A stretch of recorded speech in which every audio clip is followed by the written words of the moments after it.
Let us put our palms together. We respectfully invite Jiahhu Shifu to start the class. 3 half bows to Jiahhu Shifu.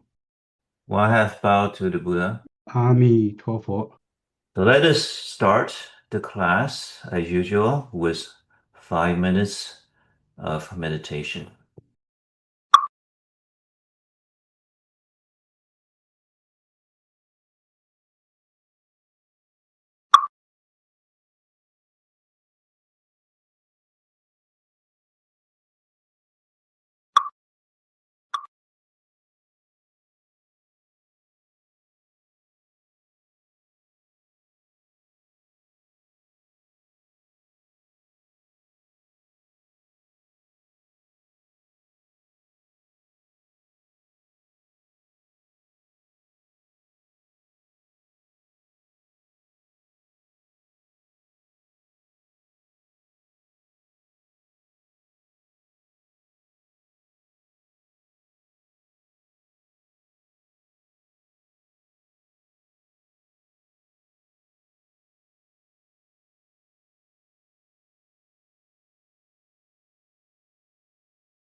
Being in the present moment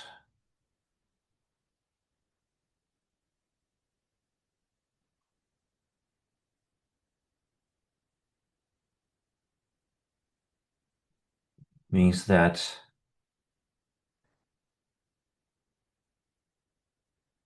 you are aware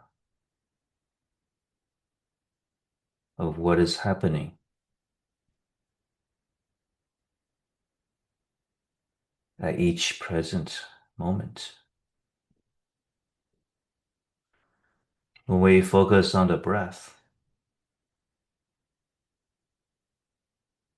every moment the breathing changes slightly, and you notice that.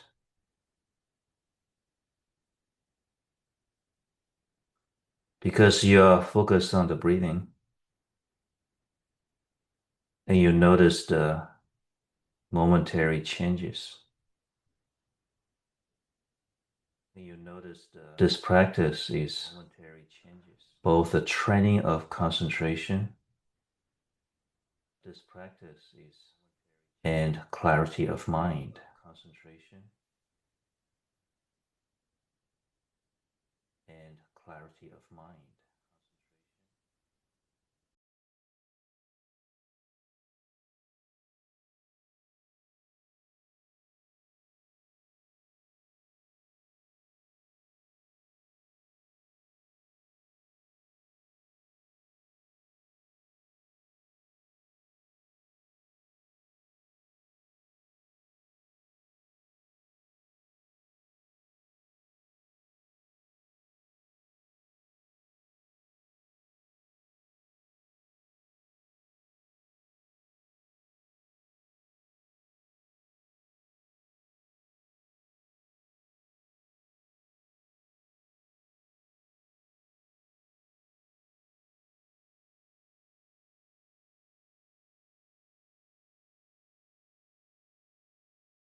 Okay, let us put our palms together and recite the sutra opening gatha. The Dharma, infinitely profound and subtle, is rarely encountered even in a million kalpas. Now we are able to hear, study, and follow it. May we fully realize the Tathagata's true meaning. Okay, in the sutra opening verse, it says, the Dharma, the teaching from the Buddha, is rare to encounter. And we have a chance to study it, to understand it, and to follow it, meaning to practice it. May we fully realize the Tathagata, the Buddha. The Tathagata is another name for the Buddha. May we fully understand the original meaning from the Buddha. So the main focus, a core of the Buddha's teaching, the Dharma, is just to simply understand things as they are, including ourselves. Now, Buddha understands everything truthfully. Just like scientists wants to understand the world, Buddha teaches to understand the world by understanding ourselves first. So the direction of investigation is a little bit different. Instead of investigating the physical world, we turn the focus onto ourselves. And what we call what we call ourselves, there's the body and there's the mind. And again, the focus will be on the mind. Even though we do practice to understand the body by, for example, focusing on the breathing and whole body awareness meditation and so on, still the focus is on the mind. And the Tathagata means to understand things just as they are. So we want to understand our mind just as it is. And the Heart Sutra, which we taught a couple of years ago, is one such text. And this Hundred Dharma is another such text. Okay, but it takes quite a different approach. So last time we began with the Mind Kings, the first class, the consciousness.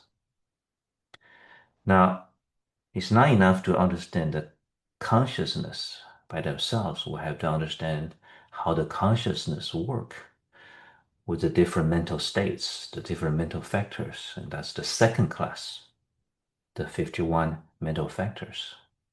So last week we started with the first group. There are 6 groups. The 51 are divided into 6 groups. The first group are called the universal factors. The universal factors.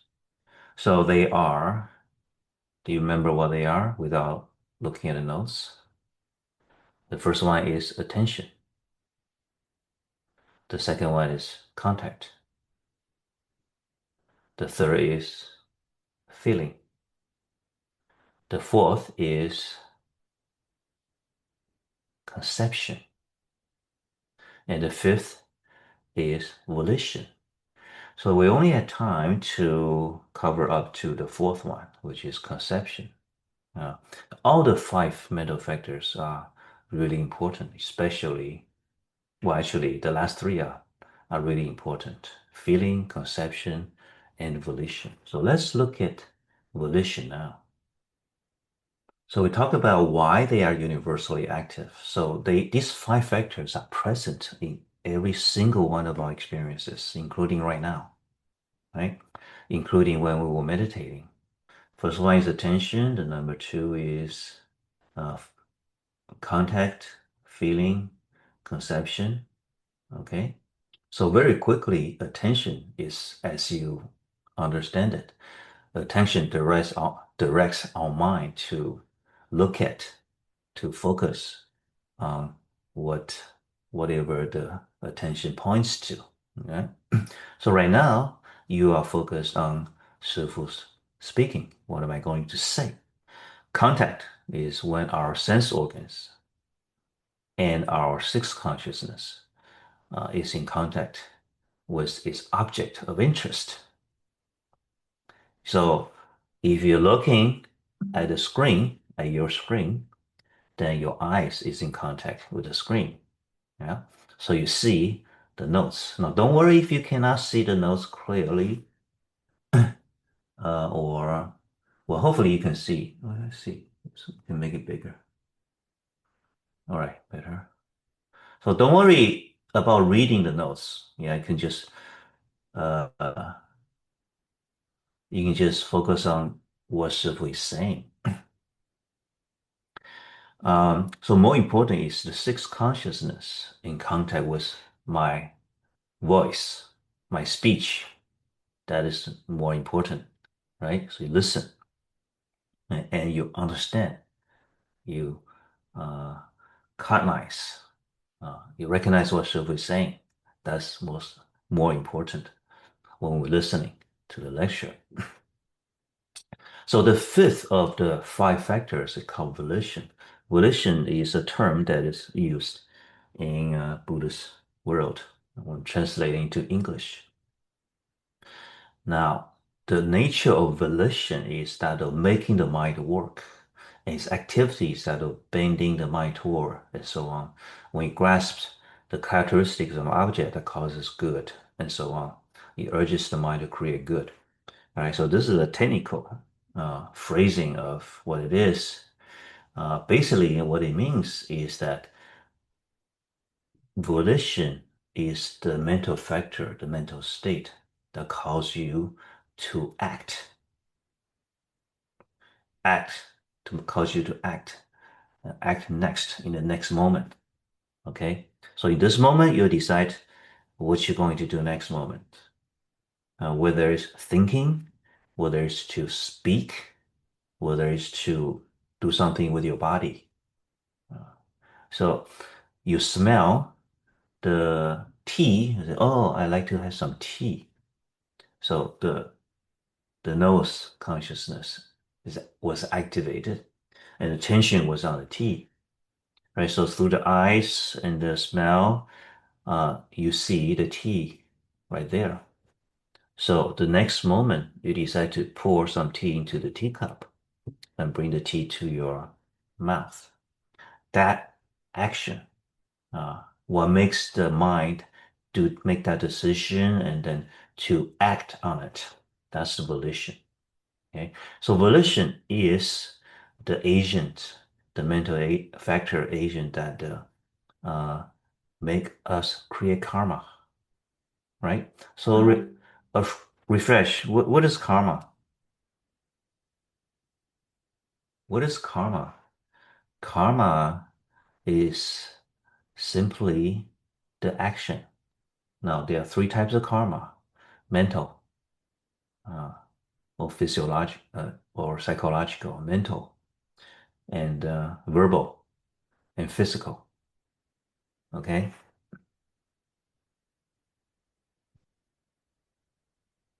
So let me do something too.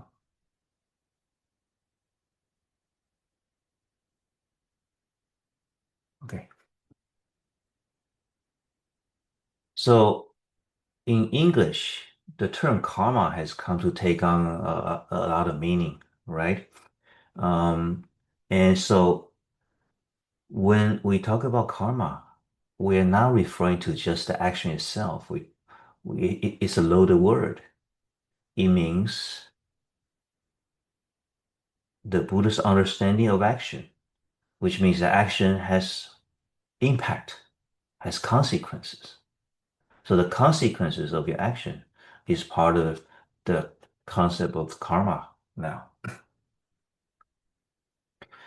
So when we talked about karma, it means that we want to be concerned, we want to understand, we want to be concerned with its consequences, whether it's good or bad, both for other people and for ourselves. So what goes around comes around, right? Because it's the law of causality, the principle of causality, cause and effect.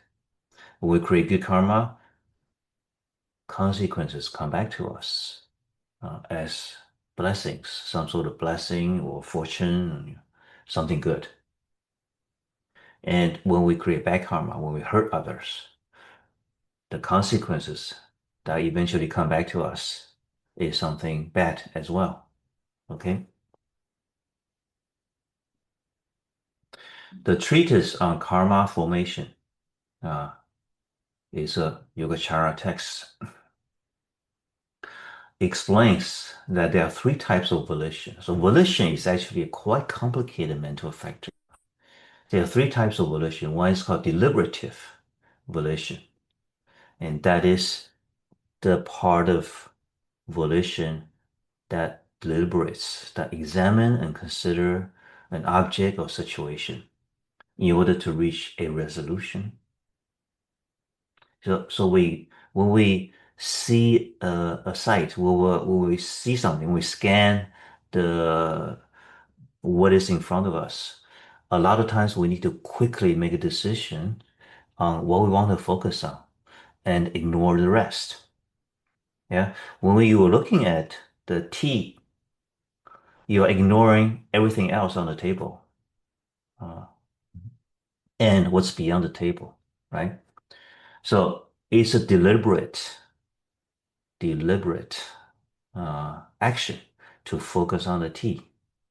Now, decisive volition. And then you decide what's going to happen next, what you're going to do next. Following deliberation, determining whether to act or refrain from acting. A decision to not act is also a decision, right? It's also a decisive volition. Okay, I'm not going to have the tea now.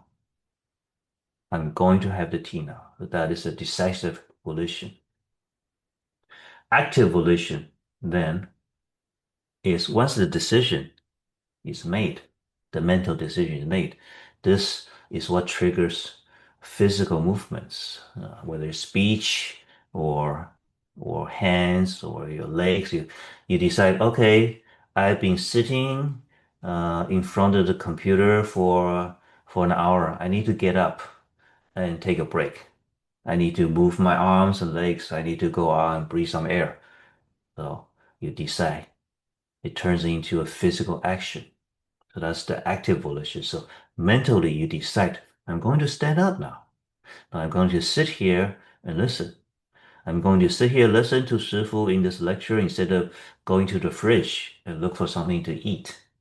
But that is a decision to remain sitting here or not, or do something, like stand up to drink some tea, right? So that's the deliberate, decisive, and active part of the volition. Okay, so we probably mentioned last time that feeling and conception are extremely important part in this volition. What triggers the volition? What triggers the will to act in a certain way? Often, most of the time, depend on feeling and conception. So why do you decide you want to drink the tea, or you want to go take a piece of chocolate? That is because your idea of chocolate or tea and your feeling you get when you last time before when when you eat some chocolate, when you drink some tea, your feeling, you remember the feeling, right? So the feeling and the conception, the idea you have toward tea. Some people love tea, some people love coffee, some people love just water, some people love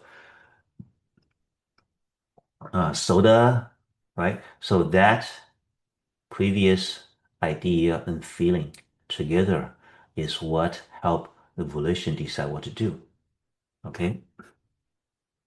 And so how we treat people, how we think about people, how we interact, how do we react when somebody is not being friendly, when somebody is being critical, when somebody is acting out of your expectation. How do you react to that?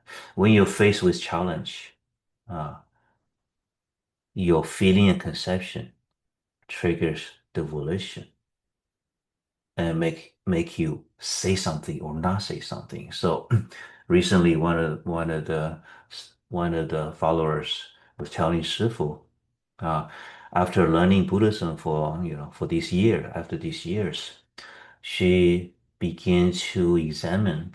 Uh, there's this, usually there's a person in your life that really push your button, right? So really make you easily get emotional.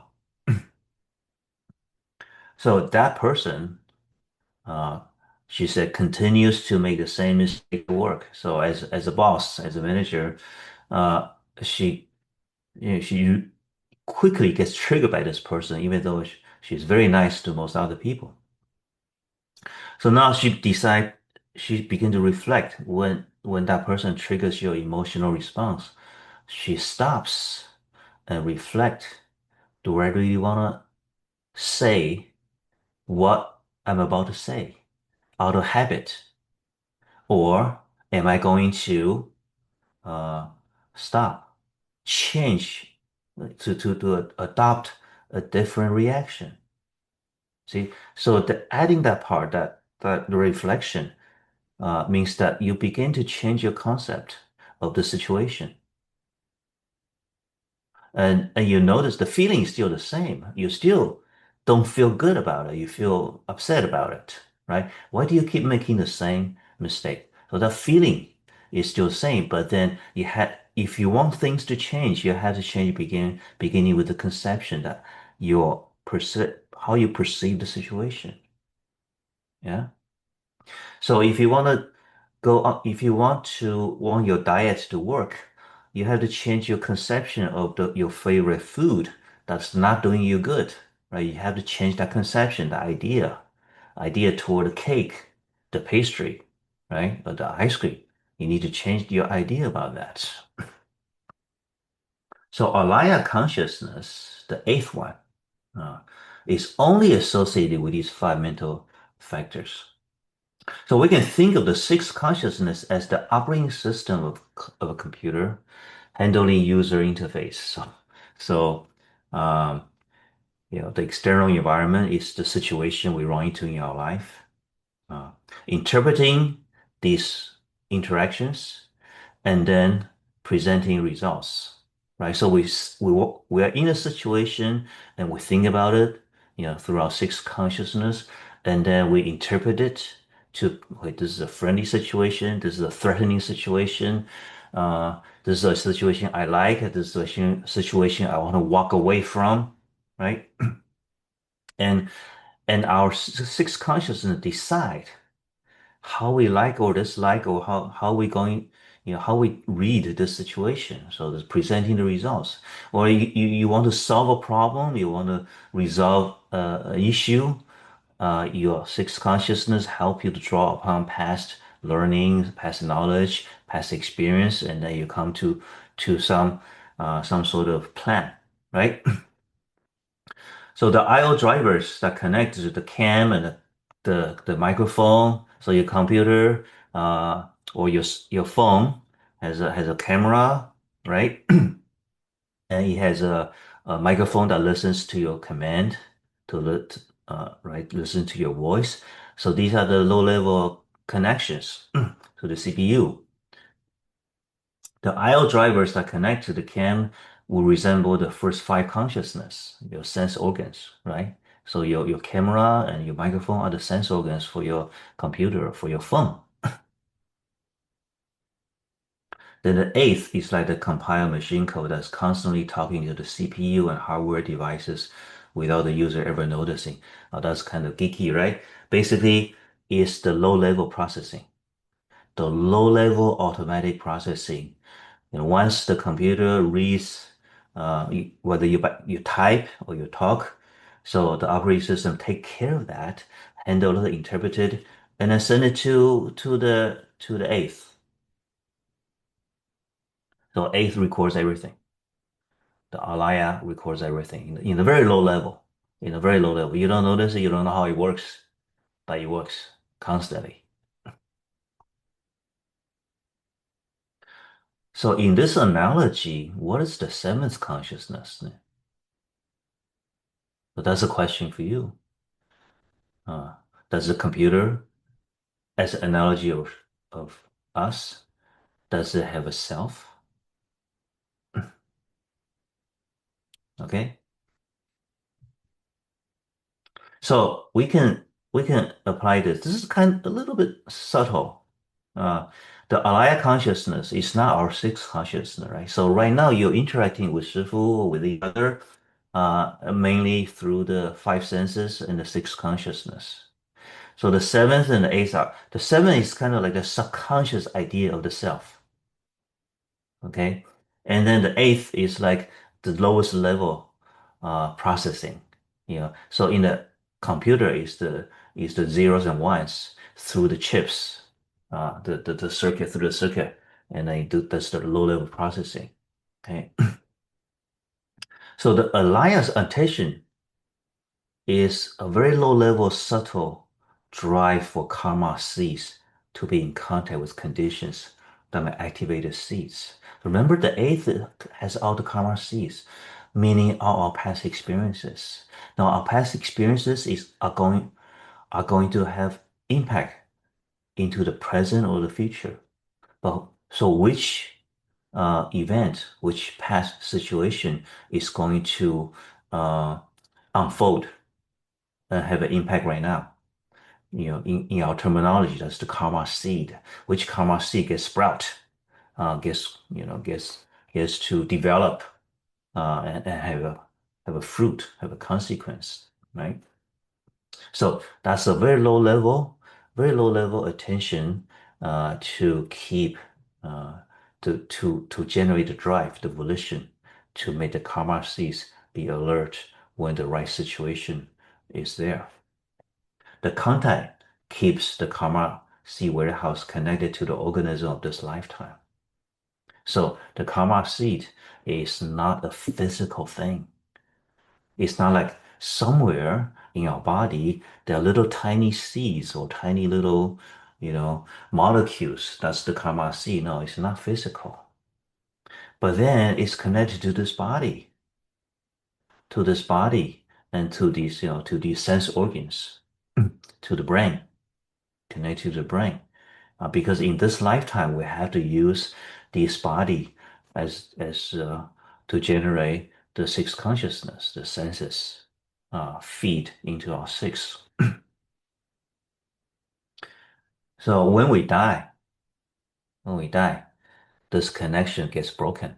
The karma warehouse, our individual karma warehouse, the connection to this body gets severed. It seeks to find another body.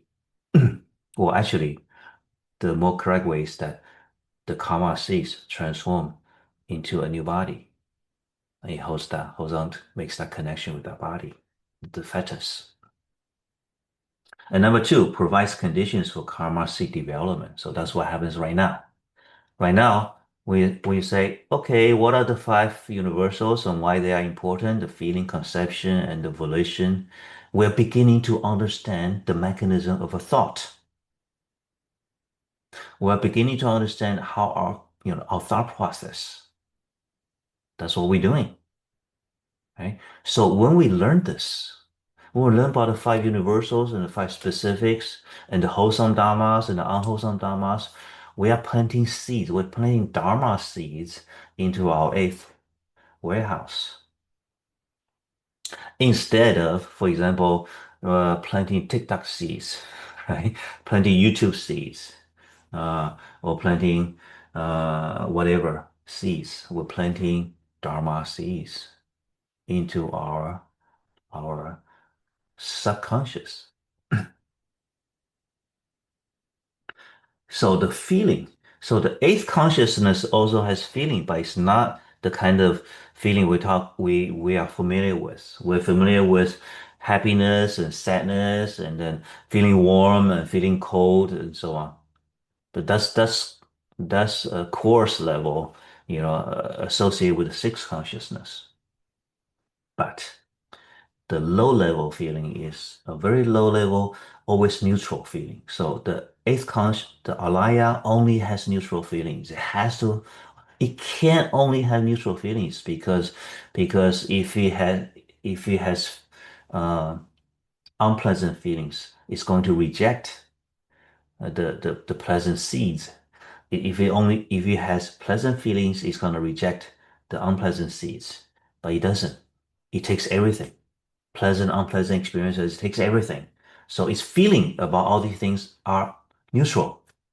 It doesn't have any strong feelings, resentment or liking to any experience. It's neutral to all experiences. So that's why it can take in everything, all experiences. So its conception is the eighth grasping of its objects, the karma seeds and the mind body, which is two level for words and labels. So, its conception is a very, very, very low level. We can say subconscious idea of looking at its karma seeds, its idea of karma seeds. So the eighth doesn't understand the truth. Okay, eight consciousness, our conscious doesn't understand the truth. That's why we have to learn the Dharma. The eighth look at karma seeds as karma seeds. It doesn't understand the true nature of karma seeds. It doesn't understand its true nature, right? So that's why we say that our consciousness is diluted, both in above the water. So what we're thinking, what we're feeling, and below the water, right? In the subconscious level. All right, so let's have a quick silent review on the definition of five universally active factors. So let's close our eyes. What are the five? Contact, attention. Those are pretty straightforward. Nothing too deep there. Attention, contact. Feeling. Now, this feeling includes all sorts of feelings and emotions, right? Feeling. So we always have feelings in every experience. A lot of times our feelings are neutral, so they don't draw any attention to us. But when the feeling is not neutral, it's pleasant or unpleasant, then our attention gets alerted, right? So for example, right now, you're sitting here listening, the feeling is mostly neutral. Until you hear something, oh, that makes a lot of sense. Shifu, I like this. This is great. So there's a pleasant feeling. Or maybe Sue will say something that you don't like. What are you talking about? Always talking about past life and the future life. I don't always talk about it, but right now we kind of talk about it.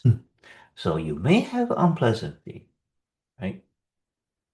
So feeling, conception. Conception is a core part of our experiences, how we perceive the world.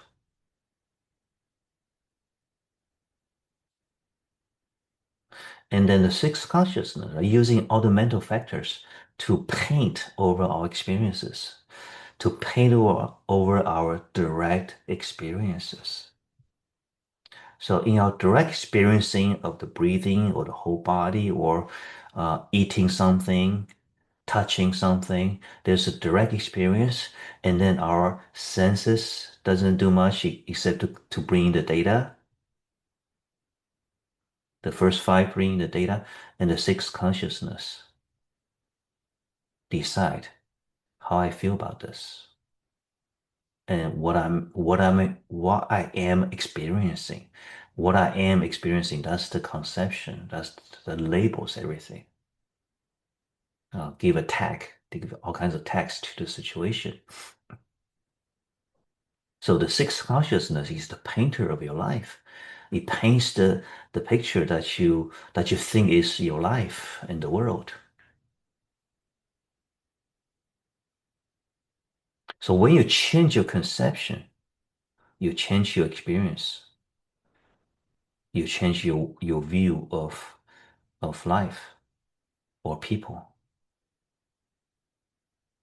So because of the feeling and conception that quickly triggers the mind to act in a certain way. So if you see somebody you don't like coming into your field of vision, your immediate feeling and conception is drawn up the sixth consciousness. The sixth consciousness draw up your feeling and conception, your idea about this person, and your bad feeling toward this person, and that make you act. Maybe you frown. Maybe you frown. Maybe you have a micro expression. Uh, Maybe you decide to walk and turn away, walk out of the room as soon as that person walk in. So that's the volition. That the physical action is triggered by, is brought to action by volition, the decision to act, right? Okay, so that's what happens at this level.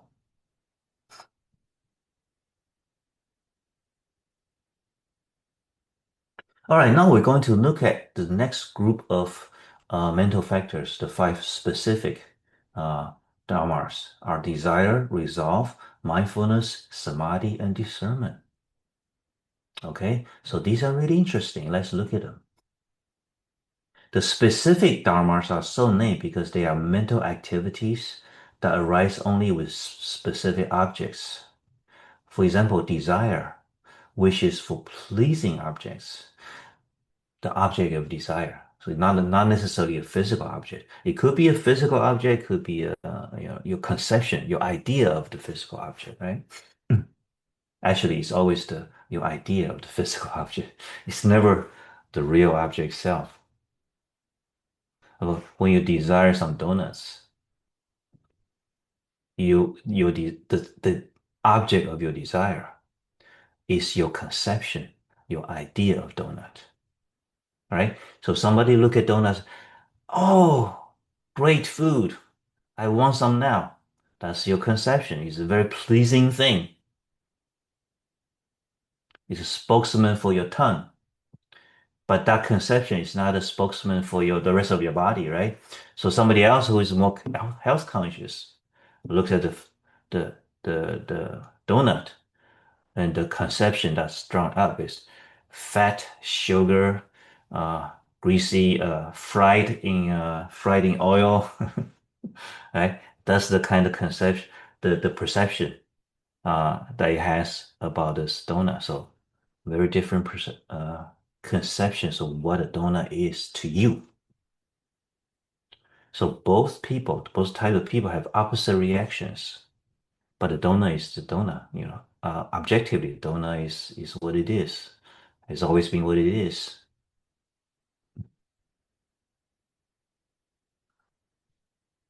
So desire, wish for pleasing objects, and therefore arise only when something inducing such a wish is present.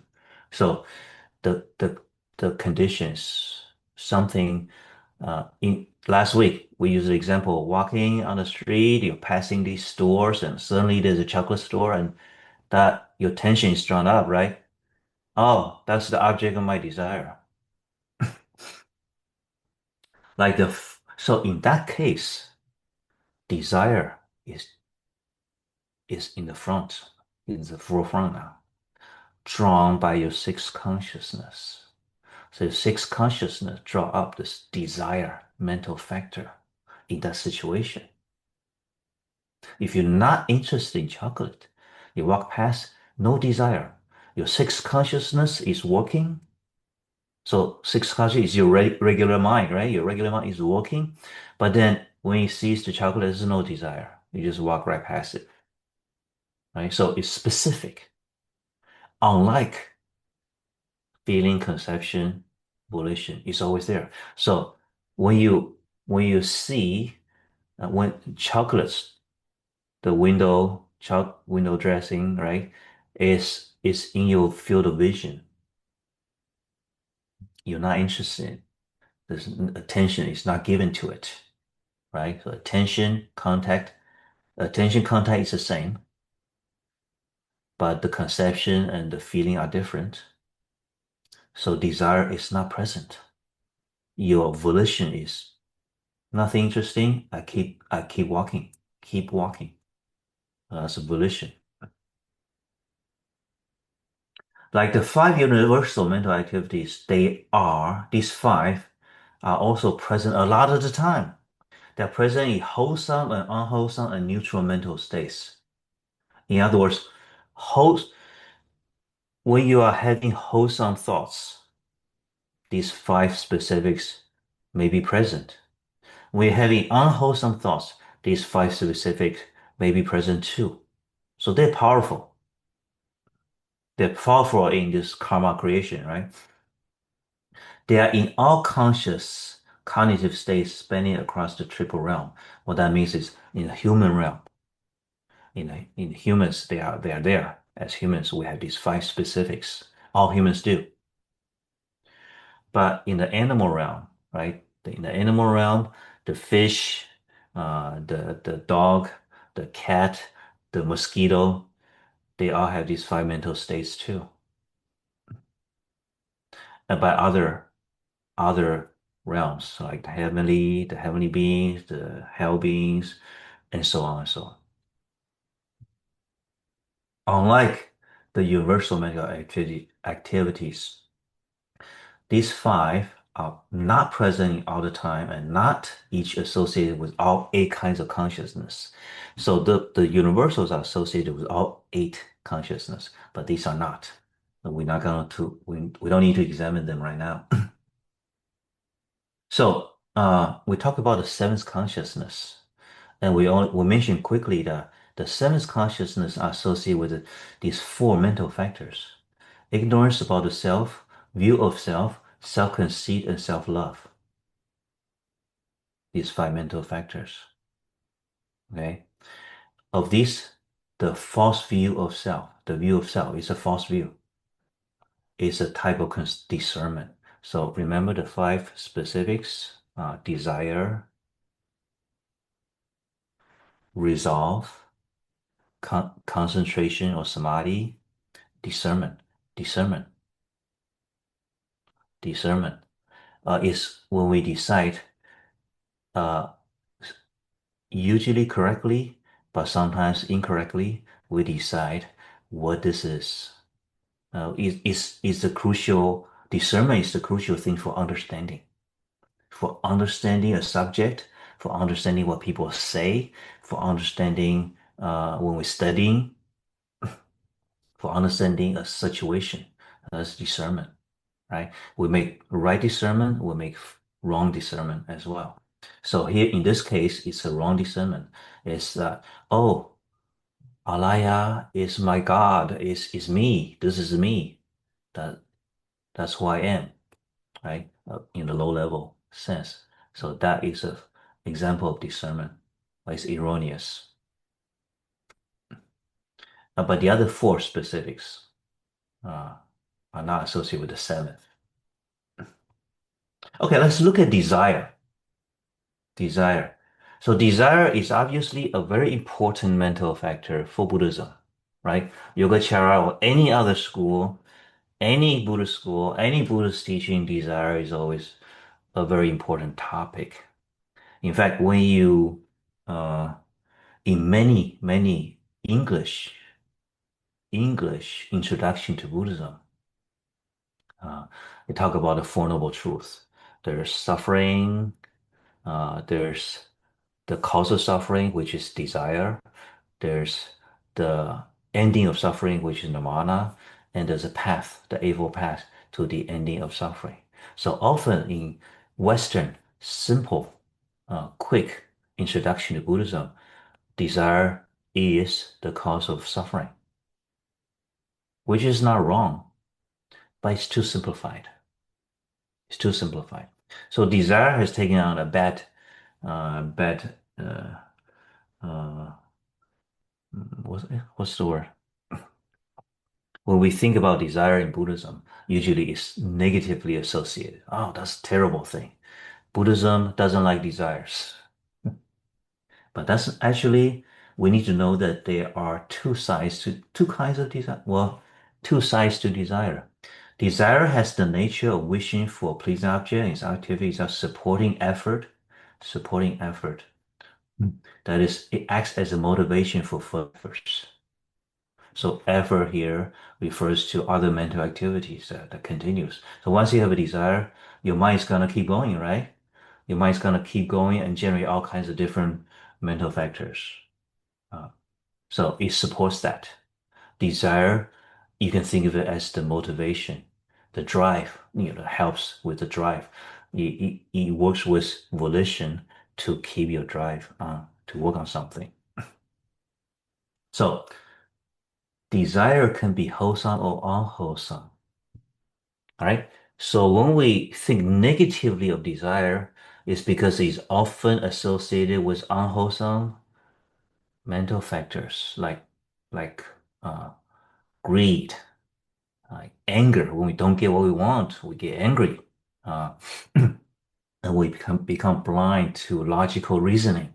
When you see the donut or see the beautiful pastry, the blueberry muffin, then your logical thinking, your rationality goes out the window, and your feeling drives your desire, uh, and then the volition, decide to buy this and eat this right now.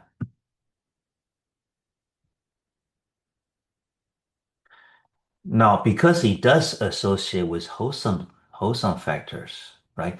The desire to stay in the class, to understand what the 100 Dharmas are talking about, that's a desire.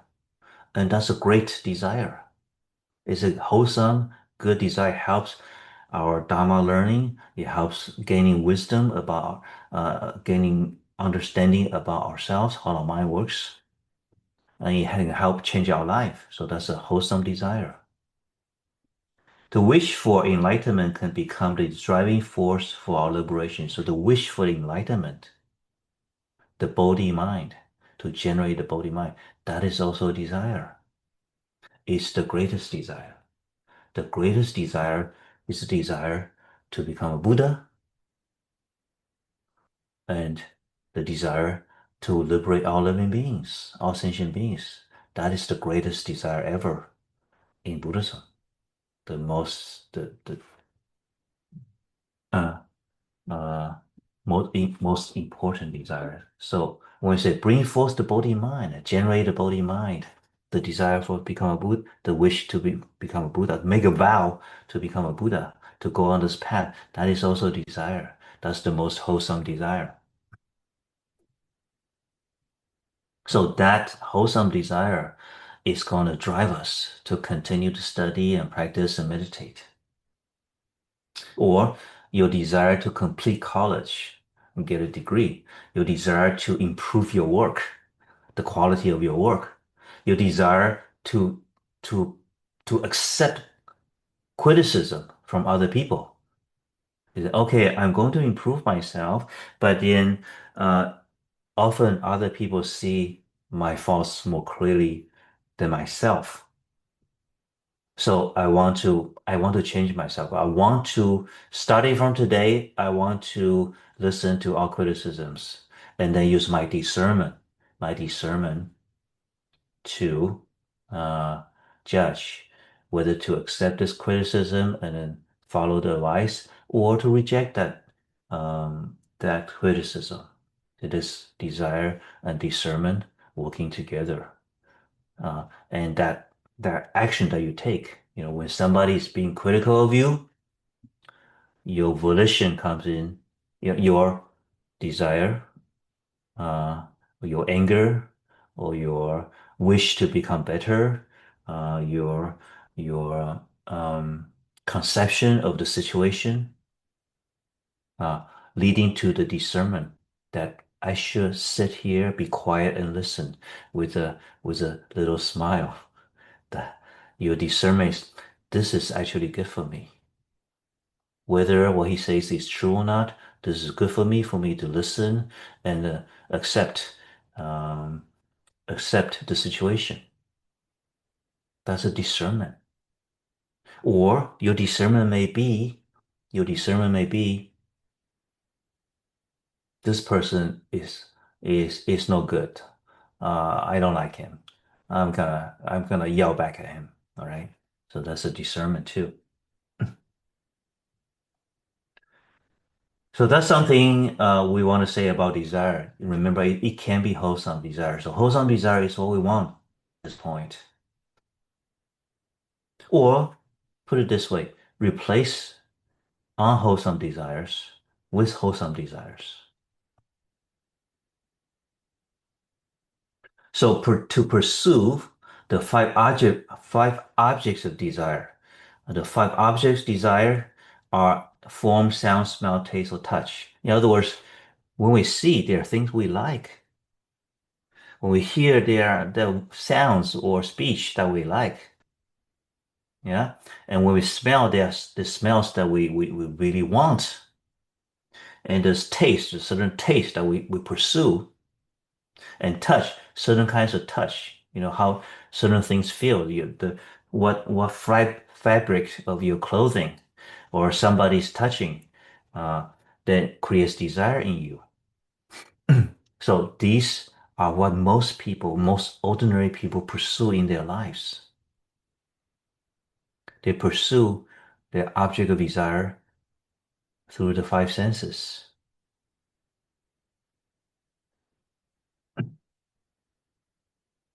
But if we pursue that, that is a pursuit of physical pleasure, then it can lead to degradation of the quality of your life, and it can lead to creation of bad karma. So it's not that all desires are bad. Even, when you say, okay, I love this food, I'm gonna have it a little bit once in a while, that's okay. You don't have to cut up everything unwholesome. But then you do want to know which unwholesome desires is wrecking your life, is doing a lot of damage to your life. Which unwholesome desires are doing a lot of damage in your life. Some other unwholesome desires could be very tiny, small, you can ignore for now, but focus on what is causing the most damage or great damage, right? Okay, the next factor is resolve or determination. What is it? The nature of resolve is to make a definite decision on an issue or situation, or certain an object beyond doubt. And its activity is that of not allowing the decision to be changed or doubted, at least for the time being. Okay. For example, you're seeing a cup and are certain that this is my cup, not my brother's cup. So open the pantry and there's all kinds of different cups. You're certain this is my cup, this is the one I want to pick up, right? To pick it up is volition. But before that happens, you have to ascertain this is the cup you want. This is the cup you're looking for. So the resolve is, okay, you scan these cups, this is my cup.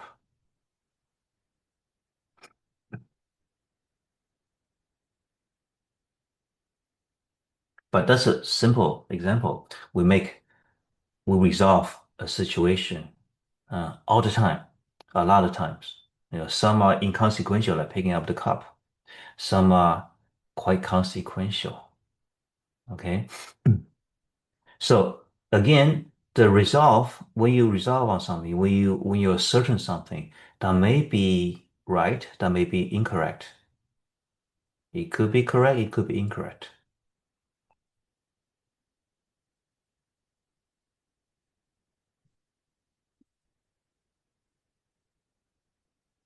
In a situation where one is unable to ascertain or decide, then resolve, this mental factor is absent. So there are situations where you don't know what you're saying, but you don't know what you're seeing. Uh, you don't know what you're seeing. You don't know what this thing is. Okay, so there's no resolve there. For example, you go to the grocery store, you want to pick up some vegetables, and then you see, oh, you see spinach, you see broccoli, you see carrots, great stuff, and you see this veggie, you don't know what it is. Is this is this, it's not spinach, it's not kale. What is this thing? You don't know. You're uncertain. Then there's no, and then you look at the tag, the labels. Oh, so that's what it is. Then there's resolve. Okay, so resolve is determination of something. Uh, how is this different from the decisive volition that we just talked about? Yeah. If you possess resolve but lack decisive volition and active volition, you may believe in the principle. So you say, okay, I believe that the Buddha Dharma is good for me. You have that resolve. Yes, that is good for me. But then there's no decisive and active volition. That means I'm not gonna study Buddhism. I'm not gonna take the class. I'm not gonna watch Shifu's YouTube videos. I'm not gonna do the exercise. So there's no action toward this resolve, right? So you decide, yeah, it's good for me. I know exercise is good for me, but still I don't exercise.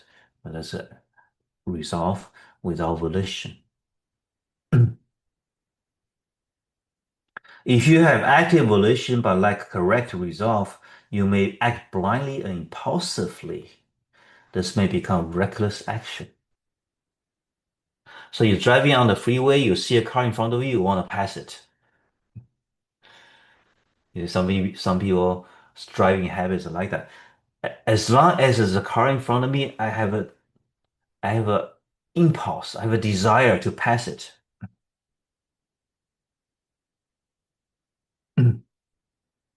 So there's no correct result there. That is, okay, what's the situation? Is this a good idea to pass the car right now? It's gonna get me in trouble. It's gonna get me into a dangerous, it's gonna endanger me or endanger that person. That resolve, that discernment and resolve is not there. Discernment is trying to decide, right? Assess the situation. And resolve is when you come to a resolution. You discern something, you look at the veggie, you try to discern what it is, but you don't know what it is. It's not in your familiar list of category of vegetables, right?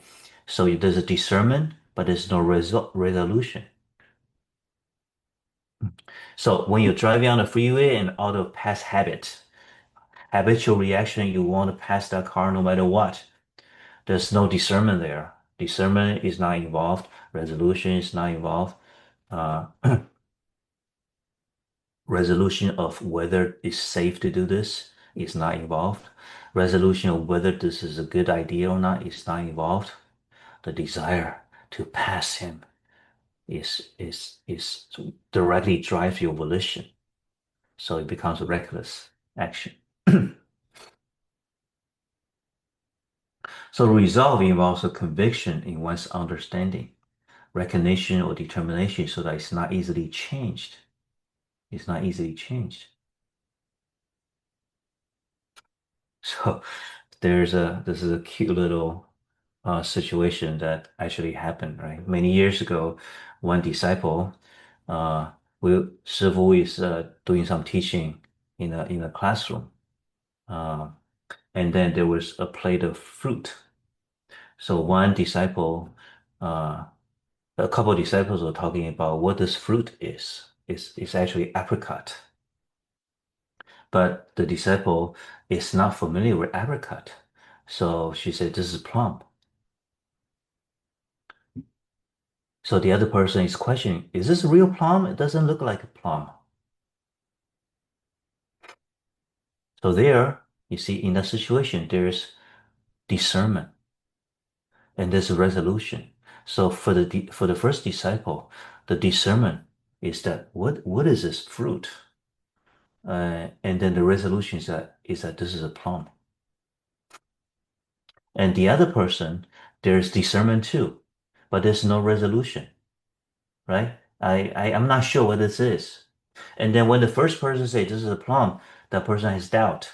Doubt is another mental factor, right? The person has doubt. Are you sure? Because he compares with his own memory of what plum looks like.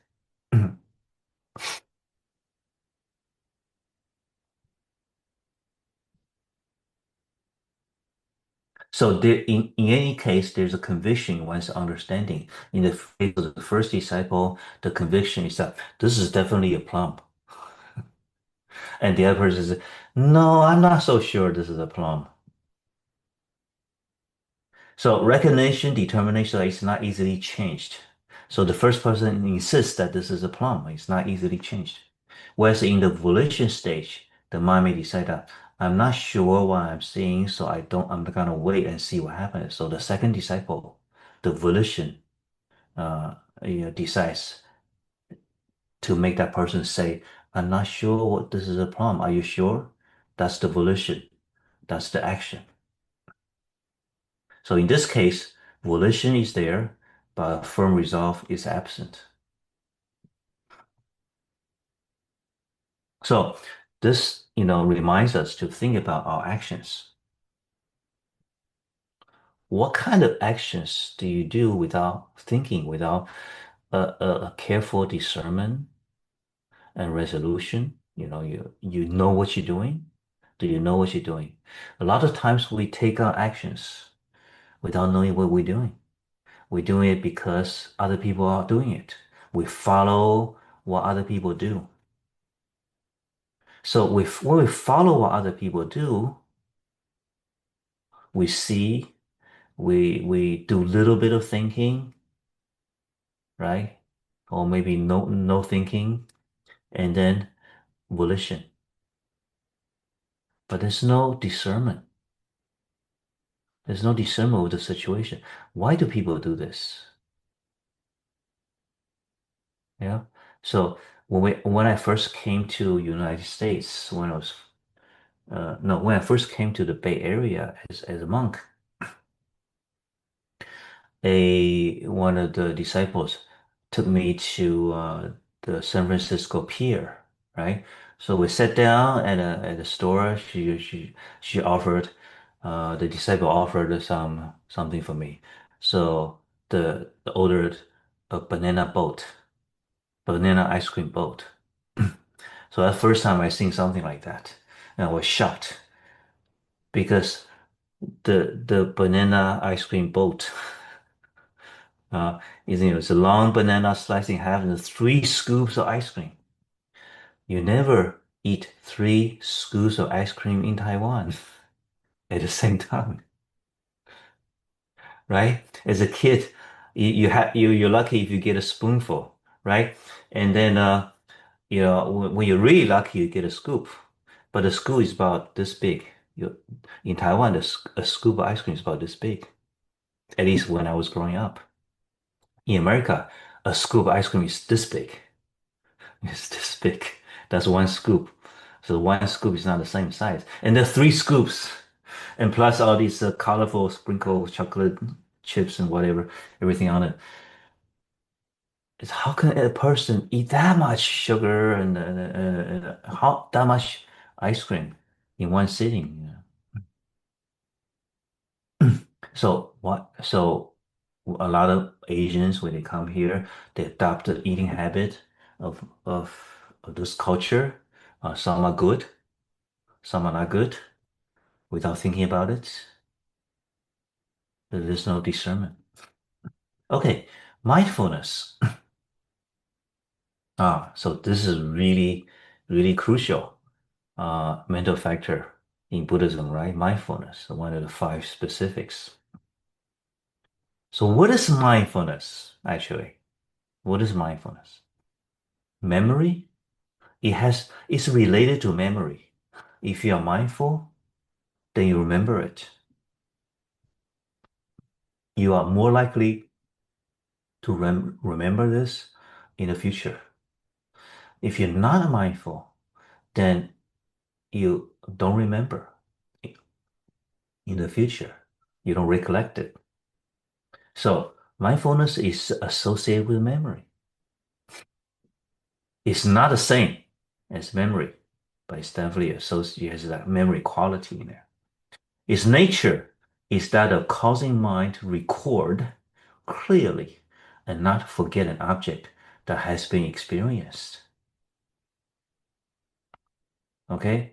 So in the situation earlier, when a person takes apricot to be a plum, I still remember that clearly. I still recall that clearly, but I don't remember what I taught in that class. I don't remember what I taught in the class, what the subject was, but I remember that incident because when the second person doubted the first person, I'm not sure this is a plum. The first person said, this is definitely a plum because Shifu says it's a plum. She was saying that I earlier called it a plum, which I didn't. I don't know why she say that, but that's why I remember. And fortunately, I was there when she said that. I said, no, no, no, this is an apricot. This is definitely a plum. I did not say that this is a plum. So that's why I still remember that. So to record clearly, the mind to record clearly and not forget an object that's been experienced. This, again, the object is the object of your mindfulness, the object of your experience, right? It could be a mental object. And its activity side of supporting samadhi, the next one, concentration, supporting samadhi. So mindfulness supports samadhi. So if you know the Eightfold Path, right view, right understanding, right thought, right thinking process, right speech, right action, right livelihood, uh, right effort, right mindfulness, and right samadhi. Right mindfulness precedes right samadhi. So in our meditation, that mindfulness is crucial. If you're not mindful, there's no samadhi, there's no concentration.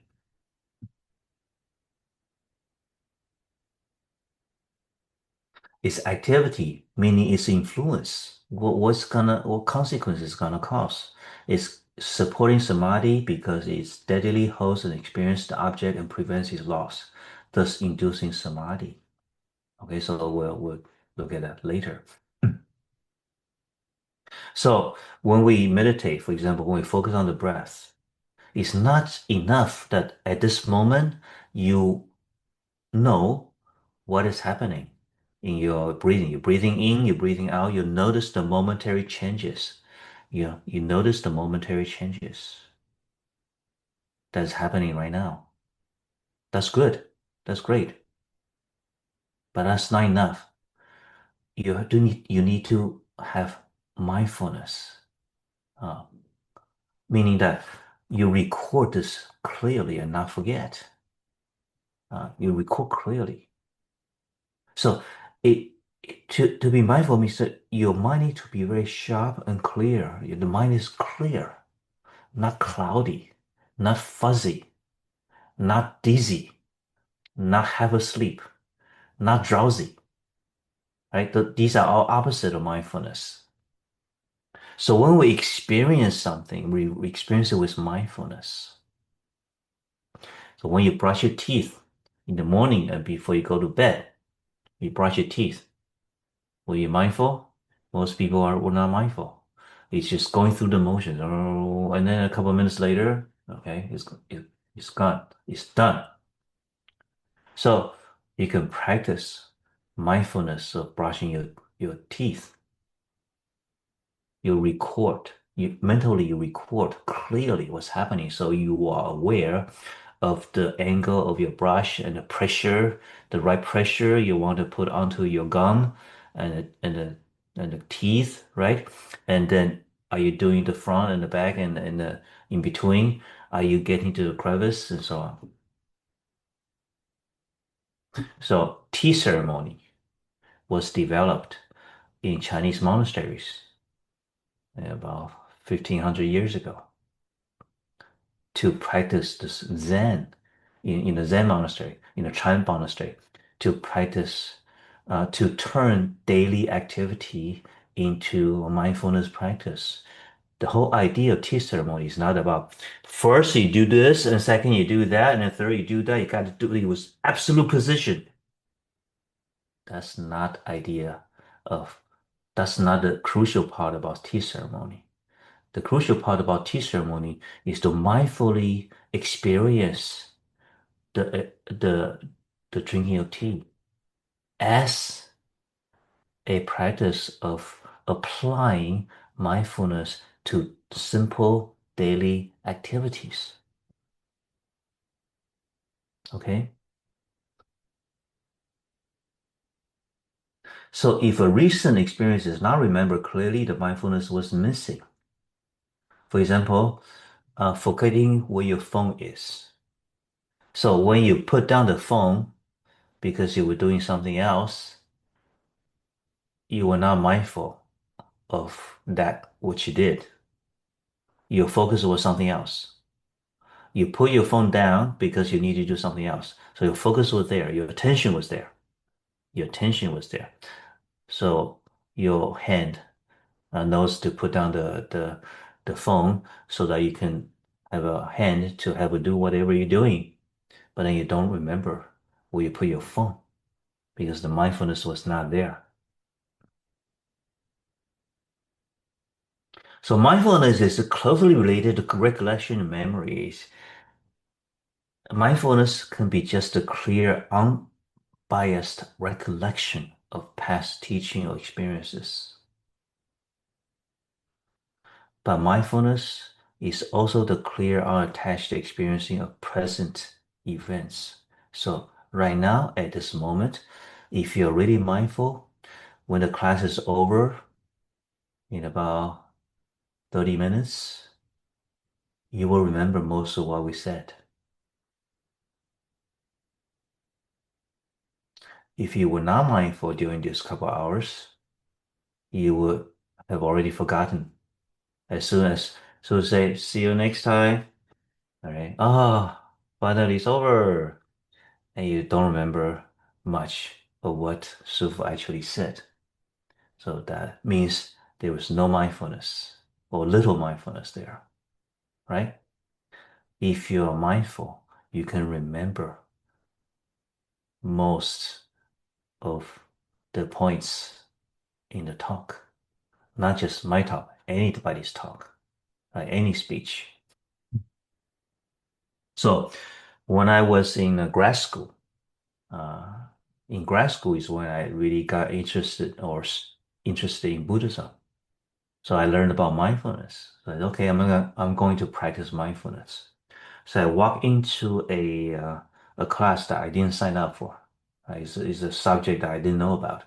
I walked into the class, uh, and it's an hour and a half class.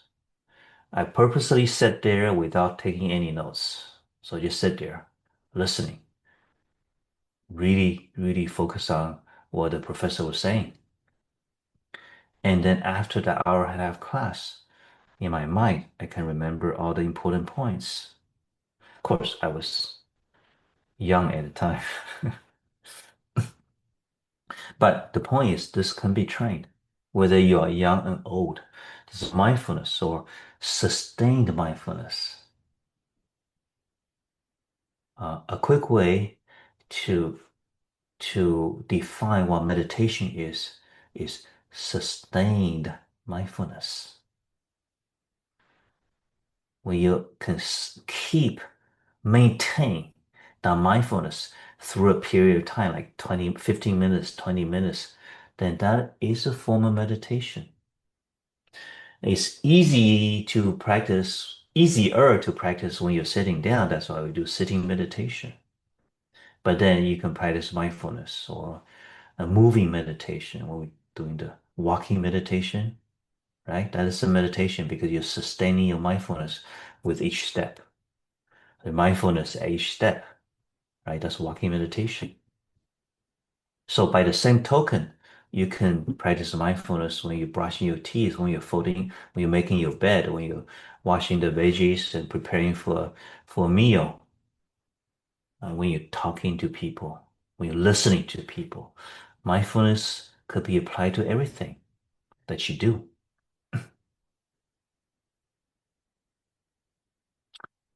And the right application of mindfulness, the correct application of mindfulness is not making you more intense, more tense and nervous and stressed. Oh, Shifu say we need to practice mindfulness every time, all the time. That gets me stressed.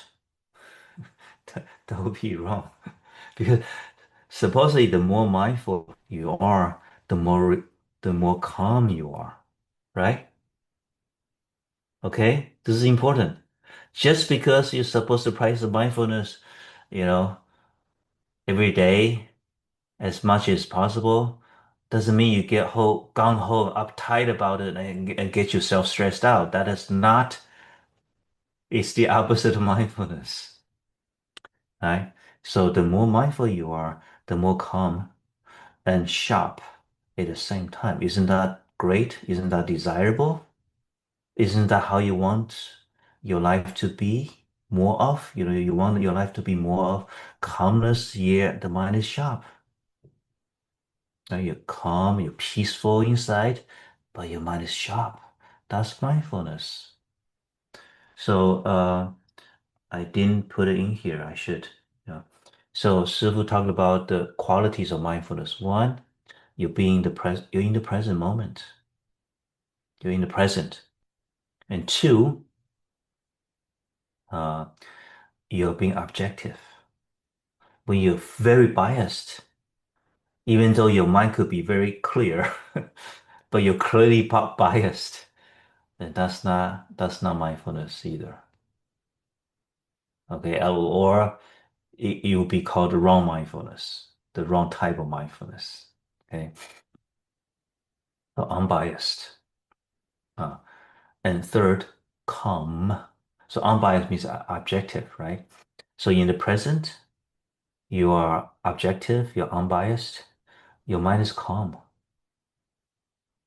You should not, I mean, if you think you're practicing mindfulness and get stressed out about it, then that is not the right way to practice mindfulness.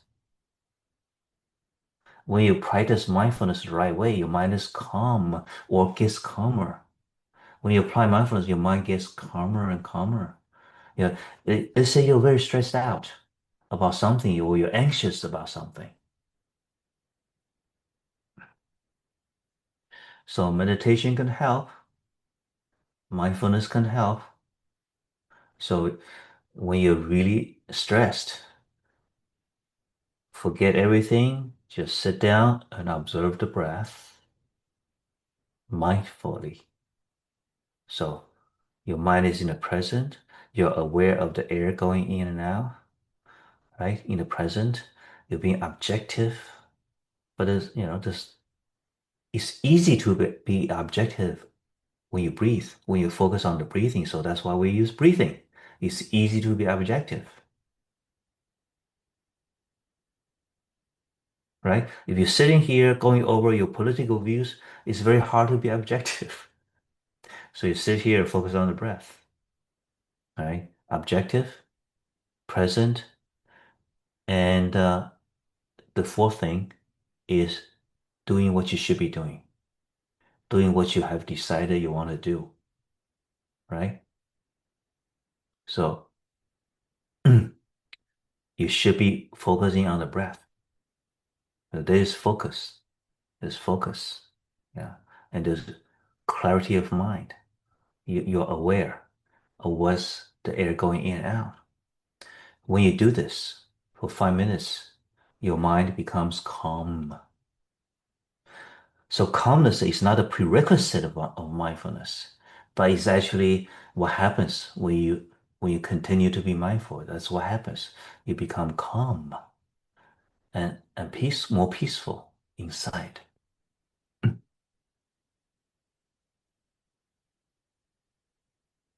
So right mindfulness. So the Eightfold Path, it is the right mindfulness. If there's Right mindfulness, that means there's not right mindfulness, right? If you're very mindful about how to break into a house and steal the thing and get without getting caught, that will be the wrong mindfulness. So right mindfulness here means the following. Oh yeah, actually I did talk about it. Present mind, calmness, objectivity, focusing on what you should be focused at this moment, and crucially with the right view, with the right understanding, the first of the Eightfold Paths, right?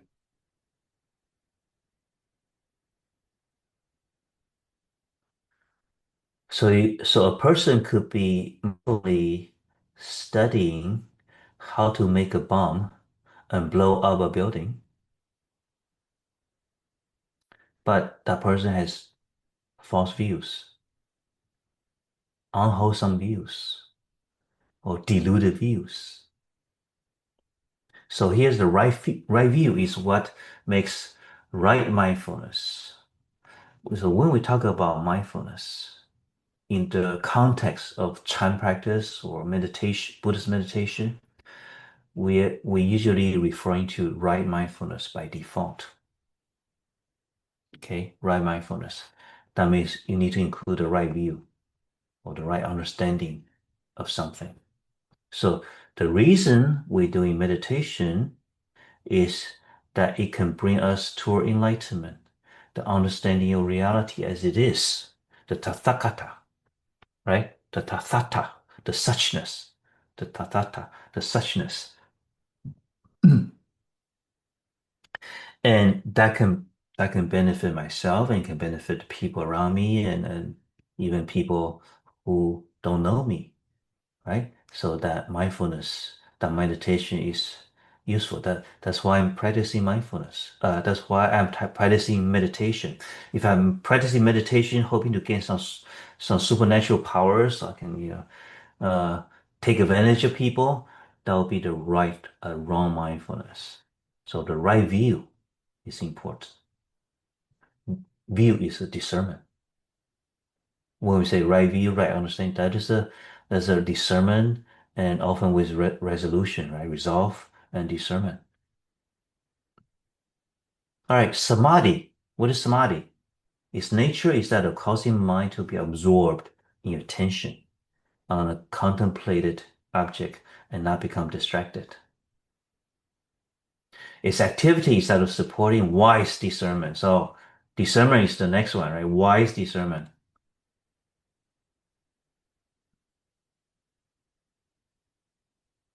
Or insight. Samadhi is also translated as concentration or meditative absorb. So samadhi is a concept that was not in Chinese language, Chinese culture. It was not in the English or Western culture, at least not so familiar to the general population. Okay. So that's why we don't translate it. I don't want to translate it. Sometimes if we have to, we translate it as concentration, right? But it's a very it usually refers to a deep level of concentration, meditative absorption. So translators have created this phrase, this term called meditative absorption, right? I didn't like it at first, but now I'm getting, my resolve is that this is actually a good term. So made it you're totally absorbed. There's an absorption. You're 100% absorbed. But here, as one of the five specific, the samadhi here is not very high level samadhi. It's pretty low level, meaning basically concentration. So there's certain degree of concentration. So the samadhi here used here, it could refer to very high level meditative absorption, or it can refer to what we usually talk about as concentration.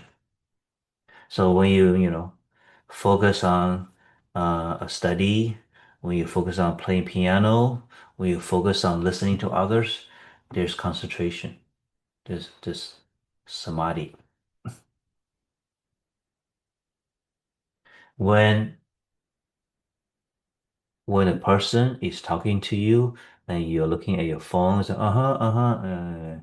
you're looking at your phone and back and forth, then there's hearing, right? But there's no mindfulness and there's no concentration. So that becomes a cause for misunderstanding. So while most people have experience with concentration, there are more profound levels of meditative states or samadhi states. In general, can only be achieved through dedicated meditation practice. So when Shifu used samadhi, I'm referring to that more profound state of concentration, that meditative concentration.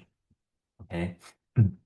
So in this case, right now we're talking about the 5 specific mental factors. The samadhi could usually refer to lower level concentration as well. So concentration, it is an important mental factor, right? If you want to do well, and if you do anything with concentration, then it's good.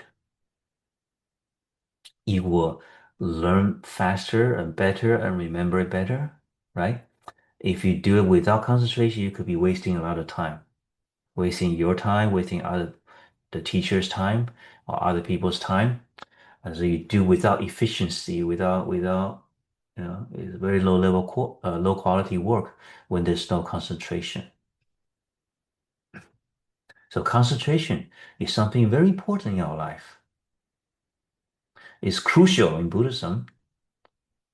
But many people, modern people, many people, they don't understand the importance of concentration. In this TikTok age, your attention, it's every a couple seconds, every few seconds. It begin with Twitter, right? Twitter sort of um, uh, made it really popular, this idea of very short messages. So our attention span becomes shorter. We cannot focus on one thing, and then we always want a new tweet, and then it becomes the video version of that becomes TikTok, right? So it's getting to a point where Silver has to make these short clips now.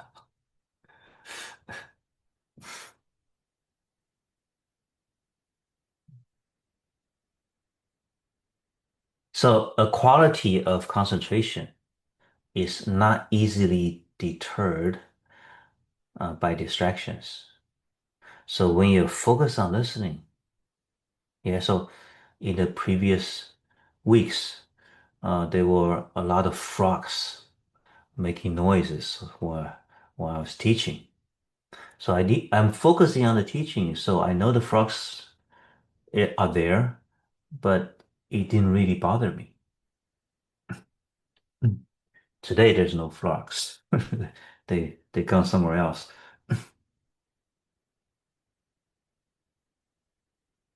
So the point is that even if there were frogs or noises, traffic noises, it doesn't bother you. You don't get distracted. You're able to stay focused. That's a state of concentration. So that, of course, is important in our Buddhist practice as well as our daily work, right? All right. Finally, the sermon. Its nature is discriminating an object that is being inspected. Its activity is that of the eliminating doubt because discernment seeks certainty when inspecting something that's meritorious, unworthy, both or neither. So, in other words, uh, discernment help you decide whether this is worth your effort, worth your interest, uh, whether you want this or not. That's discernment. Now, discernment is the process before resolve, right? We have ascertained through discernment, then there's a resolve. And when you have a resolve, You may decide I'm going to act on it, and that's volition. With discernment comes understanding of a situation or subject. That's what leads to understanding. Correct discernment can lead to true insight or wisdom, or at least correct knowledge, right? While misguided discernment leads to misunderstanding and delusion. Okay, so to give a everyday example. So you walk into your office space and you see two people talking, and as soon as they see you, they stop talking. Why are they doing that? Why do they stop talking when they see me? Oh, it must be because they're talking behind my back. So that's discernment and resolve, right? You discern and you come to the conclusion that they're talking behind my back. So that would be an example of incorrect discernment if they were actually, it was just a coincidence. If the conversation was not related to you at all, they have no wish to talk behind your back, but then you misunderstand. So the discernment can also lead to a lot of issues. A lot of times when couples fight with each other, there's incorrect discernment. You didn't understand the other person's action. You didn't interpret the other person's action correctly. So that's discernment there too. The discernment is the culprit in these misunderstandings. Now, of course, the most important misdiscernment or misguided discernment is the view of self. It's incorrect discernment on the part of the manas as well as the sixth consciousness. Okay, so see, everything we talked about so far bring us back to how we practice, well, how we do our Buddhist practice, how we can understand the problems our habitual mind, uh, how our habitual mind acts, and then turn that around, so we can avoid misjudging people, misjudging ourselves. We have the right discernment, better understanding of ourselves. That involves discernment, right? So discernment used correctly is wisdom. Discernment used incorrectly is delusion, foolishness, or false view. Okay, right understanding, the first of the Eightfold Path, is the most important type of correct discernment. So Eightfold Path begins with right understanding. Right understanding is a result of discernment. What discernment? The right discernment about the nature of the self. So clearly understanding that sentient beings are devoid of self and dharmas are devoid of self. That's the beginning line in the 100 Dharmas, right? That would be the most crucial right understanding. When you have that understanding, that is called awakening. So what is the difference between discernment and volition? Yeah. A discernment is characterized by selection and the severance of doubt. So discernment has the function of cutting off doubt, removing doubt. So doubt is not a mental factor that we'll talk about later. Doubt could be a healthy doubt. When you see a situation that's fishy, when you receive a message, say, uh, great news, you just won the lottery.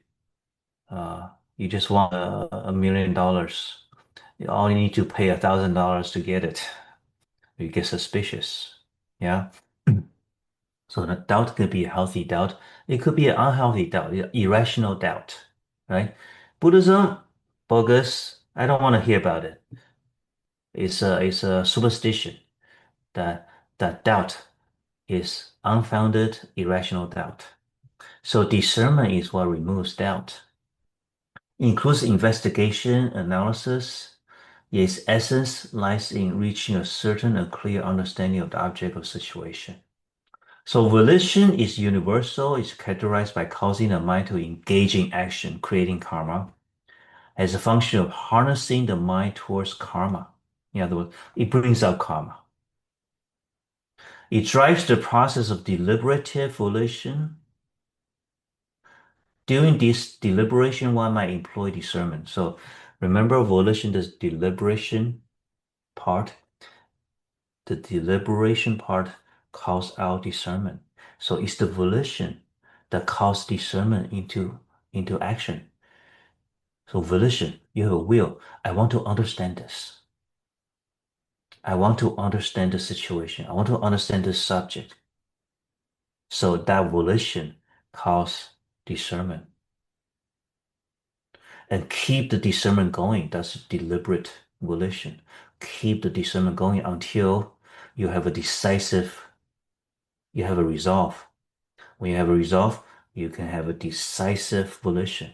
Okay, now I understand this. Here is my decision. I'm going to do A, B, and C. That's active volition. So this is how mind works. But deliberative volition may give rise to desire and resolve, subsequently leading to decisive volition. So when you see a donut, volition doesn't call up discernment. It calls up desire. It calls up desire. And the reason it calls up desire is feeling pop in. If you really like donuts, when you see it, feeling come up. When you don't care about donuts, feeling doesn't, it's a neutral feeling. It's a neutral feeling. But for people who love donuts, it's a pleasant feeling, a strong, pleasant feeling. Immediately jump in, and that feeling draws up desire. And the deliberative volition, is should I buy one or should I buy a dozen? That's a deliberative volition. But so the discernment is, do I have money? Should I spend the money to buy one or have a dozen?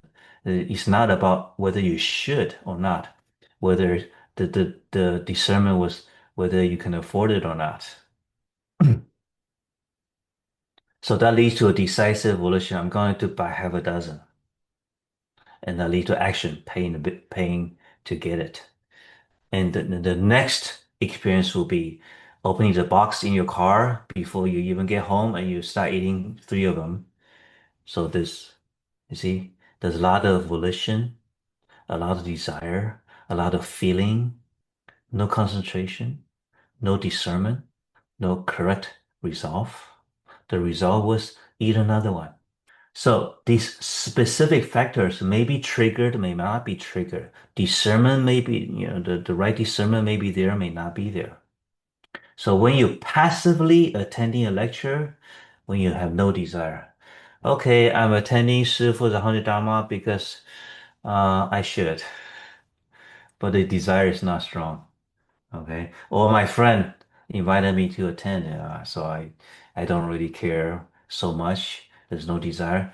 Then there may not be uh, concentration, samadhi, concentration, a lot of discernment. You're just going through the motion, actively contemplating the meaning, right? So when we contemplate on something, Shifu say ABC, right? Absorb, no, acquire by listening. Absorb is to contemplate on it, to make you to achieve an inner understanding. Okay, that's discernment. That's discernment driven by volition to understand. So when Shifu give you homework and say, contemplate on the situation and use the five universal and five specific mental factors, see how they function in this situation uh, as an exercise. Then your desire is, okay, I want to do this exercise with diligence. I really want to, I know this exercise is good for me. I really want to do it. So that desire lead to volition. The volition sustains the discernment. Sustain the discernment. Okay, I want to think about this. Let me think.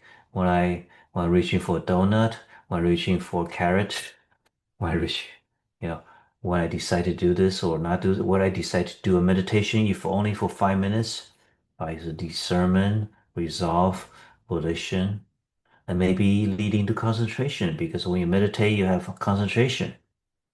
This is how we go about having our experiences. When this mindfulness and discernment is not often caught up, not present, then we become a creature of habit. We just do the same things. We react in the same way. When things happen, when people criticize you, react in the same way. You're driven by your feelings, not by right discernment, not by mindfulness. There's no mindfulness there. When you react, just, you just keep on talking and talking and talking without stopping or reflecting on what you're saying. So we say is when when your sixth consciousness is on autopilot mode. So the whole purpose of Buddhist practice then, or at least, in this context, is to stop the autopilot mode. When we stop and reflect, we call into the right desire, to improve ourselves, to understand our life, to have peace of mind, right? So that's a wholesome desire. And then we need to follow that with volition, the drive, the motivation, sustain it. Every day I'm going to do something. If for half an hour every day I'm going to meditate, I'm going to listen to Shifu's teaching, I'm going to think about it, right? So that's volition. So volition calls up desire, calls up discernment, calls up mindfulness, calls up um, calls up the other associated mental factors to make this happen. That's how you begin to change your life. All right, so okay, so this is the 5 specifics. Introduction to the 5 specifics. Let us look at the exercises for the 5 universals and the 5 um, specifics.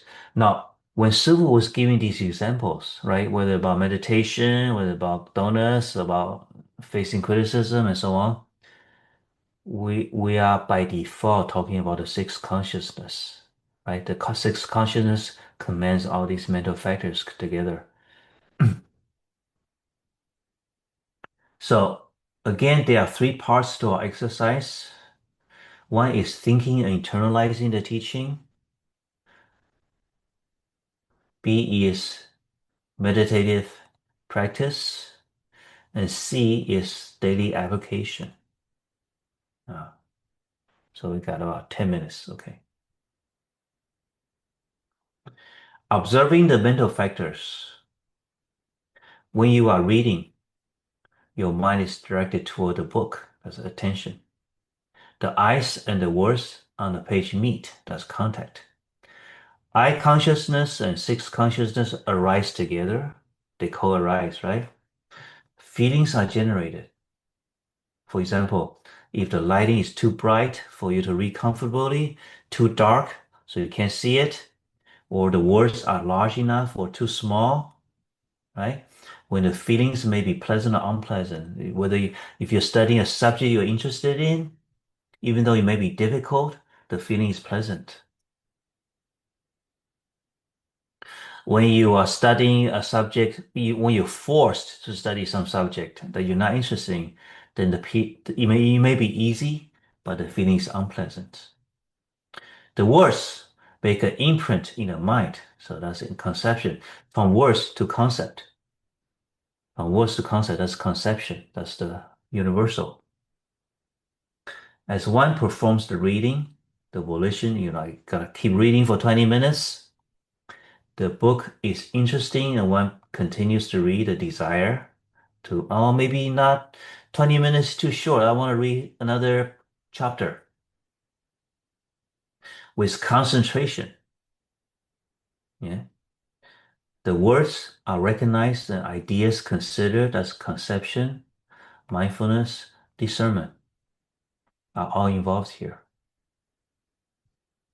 And one decides to follow the lessons learned from the book, resolve, and bring up volition. So that's an example of using reading to integrate what we learn in these 2-3 weeks. Now try a few examples of your own and see how the mental activities come into play in each action. How these different mental factors, right? For example, eating sweets, drinking tea, driving fast, talking, meditating, sleeping, listening to a lecture, share your observations. And why do we want to do this? It's because we want to remember one key. If I do this without mindfulness, if I do this with mindfulness, what's going to happen? Okay, the universal audit, reflecting on the definition of the 5 universal active factors, attention, and so on, why must these 5 be present even in the 8th conscious? Okay, so why these 5 are always present in every experience? Cognitive versus resolve. Cognition versus resolve. Consider the difference between discernment and resolve. How does firmly asserting an object differ from simply understanding it?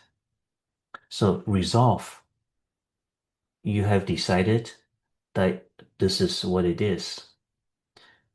Is there understanding or no understanding?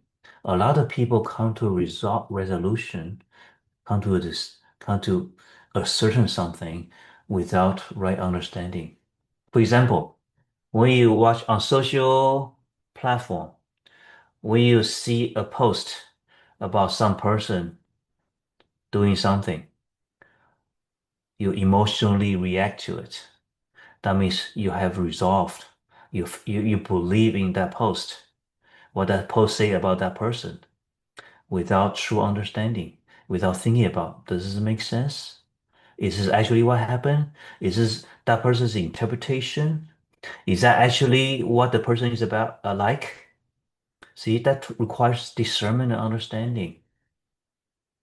But a lot of people react or easily believe what they see and read or hear so that's a resolve. There's a resolve, but there's no discernment. There's no mindful discernment. That's what happens. That's what leads to a lot of problems in this world or in our lives. So many people act in certain ways with resolve and volition without discernment, without wisdom. So can you recall a time you had clear discernment but lacked resolve?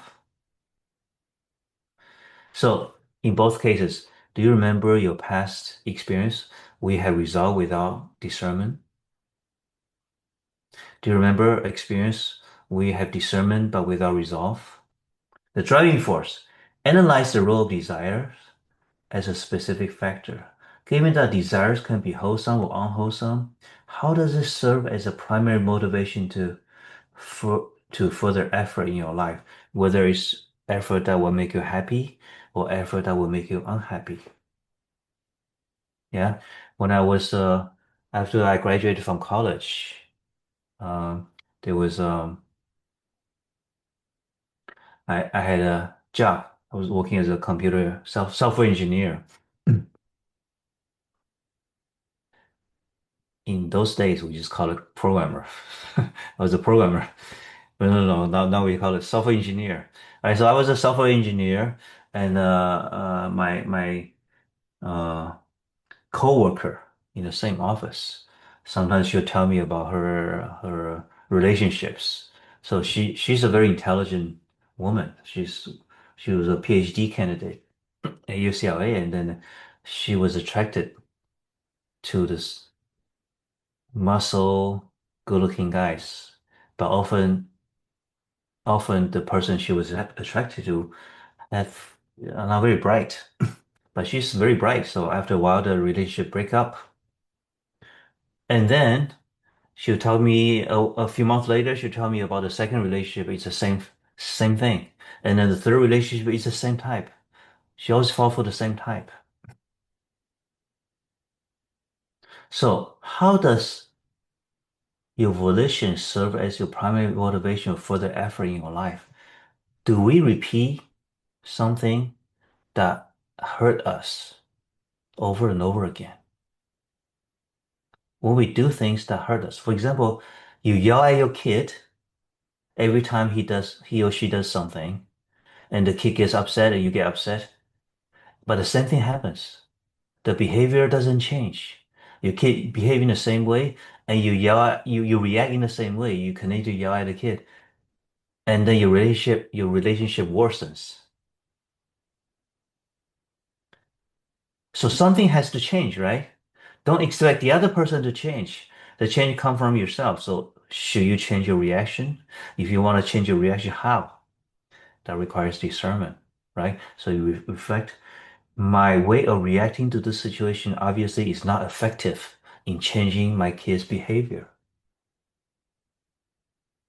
Then I must react in a different way. How? Use discernment. You think about it to produce a result closer to what you want, right? All right, Buddhist meditation practice. Isolating the universal five. Sit in silence for 10 minutes and choose a single sensory object like sound of a fan or sound of your heater. Observe attention, alerting the mind. Notice the contact between the ear, the sound, and the consciousness. Identify the immediate feeling. So when you're meditating and there's some noise, you become aware of it. Is that a pleasant, unpleasant, or neutral feeling? The goal is neutral, right? The goal is neutral feeling so that you can develop a concentration. But often the feeling was unpleasant. So then if it's unpleasant, what do? You change your conception. Your conception is, why is this noise every time I meditate? That's your conception. That leads to being annoyed. But if your conception is, it's okay, I can concentrate without being distracted by this noise. I can do it. I can develop my concentration. When your conception is that is the right discernment. Observe the volition as it bends the mind to continue listening or shift focus. Okay. Samadhi and discernment. So concentration and discernment. Practice 10 minutes of breath meditation. When the mind becomes absorbed in attention, is no longer easily distracted, acknowledge this as concentration. Low level, at least a level of concentration. From this focused state, apply discernment to inspect the impermanence of the breath, seeking certainty in its rising and falling. So the idea is when we practice mindfulness of the breath, the first stage is simply to stay focused and not get distracted. But there's more. If you can achieve this, then the next stage is to observe with more clarity of mind, with more mindfulness, so they can notice characteristics about breathing. You notice the fleeting, the impermanence of every moment of breathing. So that leads to deeper insights. That's the idea. Concentration and discernment lead to deeper insights. All right, daily application. Oh, I run out of time. So you can read this yourself, or we can do this at the beginning of next class. Okay, so this daily application, it'd be good to apply what we learn to our everyday life. Okay, so there was actually there was a question from last week.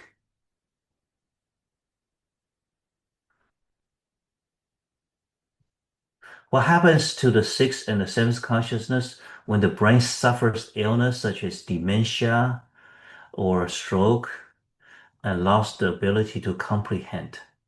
With such damages done to the physical body, all right? Do seeds still get planted by the alaya? So that's a deep question.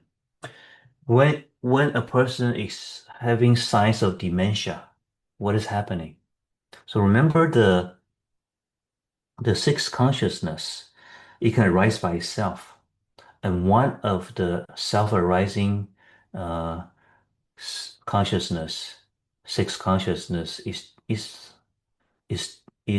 demented or diluted, a dementia consciousness. Okay, so yes, the sixth and the seventh still work. The seventh is not affected.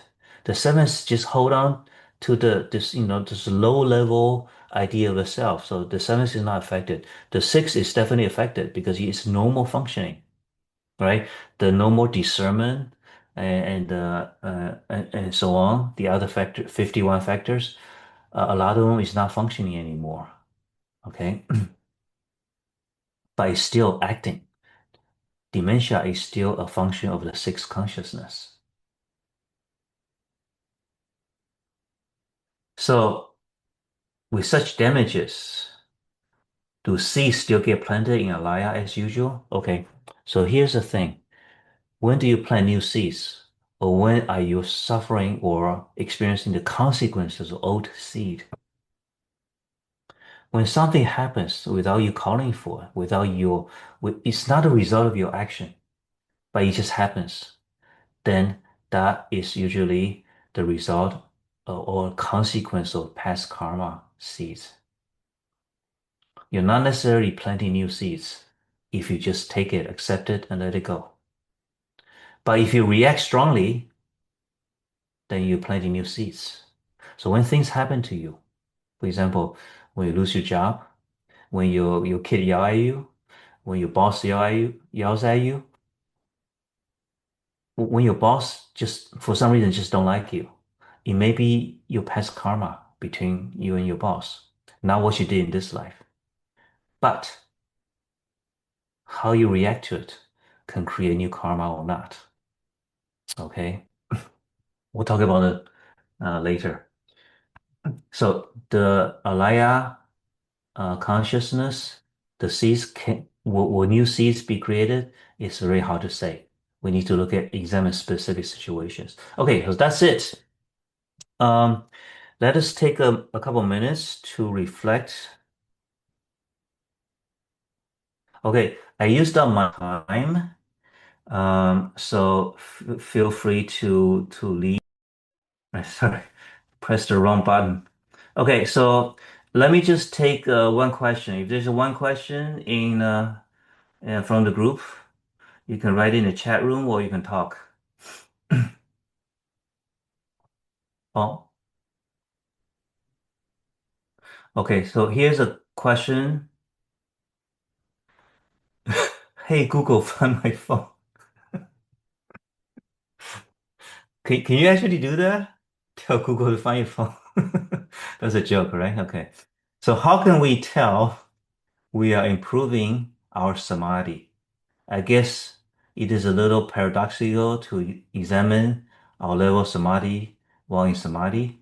No, it's not paradoxical actually. So when you're in concentration and you reflect on your level of concentration, that's actually the best way to do it. Okay? So that means when you're meditating, let's say I'm meditating and focusing on my breath, and at some point you take a break. You take a break from focusing on your breath and you reflect on the past 10 minutes. So in the past 10 minutes, was I focused on the breath or did my mind wander off somewhere? And how often did my mind wander off? Do you remember? Because it just happened, right? The 10 minutes just happened. So even if you were unmindful, you could still remember a little bit more about it, right? So you reflect on it. In fact, that's a specific practice that Shifu advocated to do a recall of your meditation session. Let's begin with 5 minutes or 10 minutes. All right. So you do a 5-minute or 10-minute meditation and you stop and you recall what happened in that 10 minutes. That will help you understand your level of concentration, whether you are highly focused or whether you are not. If you don't remember what happened in that minutes or 10 minutes, then obviously there was no mindfulness and little concentration. But that's okay. You know your current state and you take steps to improve it by doing some training. Okay. So what kind of training? We can talk about it next time. All right. How can I practice mindfulness during a heated debate with someone? If it's a heated debate, if you are in heat, then there's no mindfulness, right? So you want to have a desire to remain mindful in a debate. You want to tell yourself when you're calm, like right now, you're calm, you tell yourself, I want to bring up mindfulness. Next time I'm arguing with that person, right? So you drill this in your mind, drill this into your sixth, seventh, eighth consciousness, so that when you're actually in the debate, that karma seed can pop up because you planted the karma seed, right? You planted the karma seed that when I'm having the argument, I want to have mindfulness. So you may remember. Remember, in the middle of in the argument, you may remember, wait, I'm supposed to be mindful. That actually can work, okay? That actually works. That's how karma seeds work. Right now you're calm and you keep telling yourself, I want to do this. I want to do this. I want to remember to do this when I'm in that situation. This is called the thought practice. You know, athletes do that all the time. Professional athletes do that. When they think about a situation, they practice in their mind and how they're going to kick or how they're going to throw the ball. They do this hundreds of thousands of times in their mind. So you do this in your mind. Next time, you can envision the arguments. Okay, I'm in the argument situation. I'm going to stop and not say what I wanted to say, but listen. I want to listen without getting triggered. I want to listen and accept, try to find out what he says that I can agree with and stop on that point, right? So you in an argument, you obviously have disagreement, but here's the approach. Calm down and find something that he says that you can agree with and start there. Say, oh, I agree with you. That's a good point. Thank you. You start with that. And that's how you can turn the nature of the conversation around. Okay, so let us stop and take a minute to reflect on what we have learned today. We completed the 5 universals and the 5 specifics, and it's interesting how they work together. Interesting how they work together, and especially the bringing in mindfulness and the mindfulness and concentration and discernment, the golden triangle, mindfulness, discernment, concentration, the golden triangle, that's gonna change your life. Okay, so we make a dedication.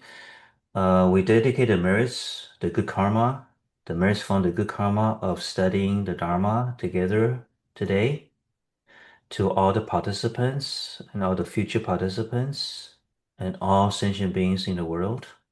May everyone have good health.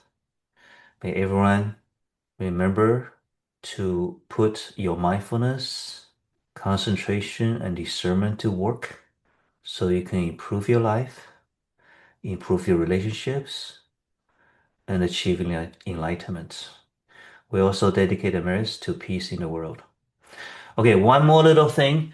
Next week, we're gonna unleash our AI tutor for the class using a little device. So we'll tell you about it next week. Okay, so see you next week. Palms together. We thank Jiahhu Shifu with 3 half bows. 1 half bow to the Buddha. 阿弥陀佛。 Okay, see you all next time.